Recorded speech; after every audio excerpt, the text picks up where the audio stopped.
जय जगन्नाथ फ्रेंड्स आउ एक नुआ वीडियो रे आपन को स्वागत। आज यही वीडियो रे आमे जानिबा स्वाधीनता दिवस उपलक्षे गोटे छोटिया भाषणटीए जहाँकि प्रत्येक छात्र छात्री माने निज निजर स्कूल किंबा कॉलेज रे उपस्थापन करि परिबे। तो फ्रेंड्स चलंतु वीडियोटी को आरंभ करिबा। सम्मानित अध्यापक माने, प्रिय अभिभावक माने, बंधुगण और मोर अत्यंत प्रिय छात्र छात्री माने, आपण मानकु स्वाधीनता दिवस रो आदरर सह शुभेच्छा और अभिनंदन। आज आमे एठी काहींकी समावेश होइछु आपण माने समस्ते जानिथिबे। आज हेउची भारतर 79तम स्वाधीनता दिवस। यह आम पई गौरव और सम्मानर दिन। आज आमे एही स्वाधीन देशर नागरिक बोली निजकु गर्व रे कहि पारुछु।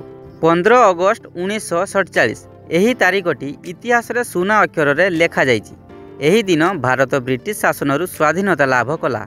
एही स्वाधीनता मिलिला अनेक वर्षर संघर्ष, त्याग, बलिदान और आंदोलनर फल रे।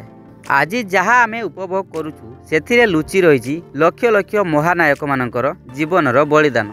महात्मा गांधी, जवाहरलाल नेहरू, सुभाष चंद्र बोस, सरदार पटेल, भगत सिंह, चंद्रशेखर आजाद, वीर सावरकर, बाल गंगाधर तिलक एमाने हेउचंती सेही महान व्यक्ति विशेष जे माने भारत माता पई निज जीवन को निवेदन करिदेले। सेमाने आमको शिखाई देले सत्य, अहिंसा और दृढ़ इच्छा शक्ति द्वारा केते बड़ परिवर्तन आनी हेबो।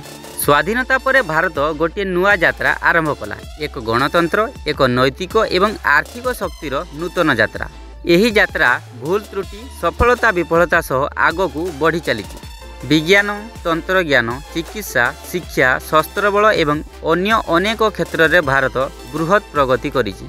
मु एठी अनुरोध करिबी आमे सही स्वाधीनतार मूल्य बुझिबा दरकार। स्वाधीनता माने केवल शत्रु ठारू मुक्ति पाइबा नुह, बरं अन्याय, दुर्नीति, शिक्षा, गरीबी और जातिवाद भली आंतरिक शत्रु मानकु भी हटाइबा आवश्यक। यही कार्य आमे जने दायित्ववान नागरिक भावरे करि परिबा। स्वाधीन देशर नागरिक भावरे आम पाखरे किछि दायित्व मध्य रहिछि, जेपरिकि शिक्षित हेबा और अन्य मानकु शिक्षित कराइबा, नीतिमान और सचेतन नागरिक हेबा, देश प्रति अभिमान और उत्सर्ग धारण करिबा, निज देशर संविधान, आईन, लोकतंत्र प्रति आस्था रखिबा।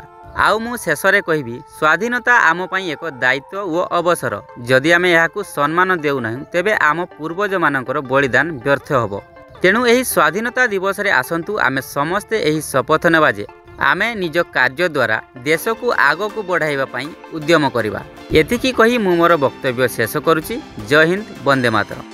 सो फ्रेंड्स, आपन को जदि एही भाषणटी भल लागि थाए ताले भिडियोटी को लाइक करंतु एवं चैनल टी को सब्सक्राइब मध्य करि रखंतु, कारण एही भली एजुकेशनल वीडियो आपन एही चैनल माध्यम रे पाई परिबे। तेबे फ्रेंड्स, भिडियोटी को एठी रखुची। जय जगन्नाथ।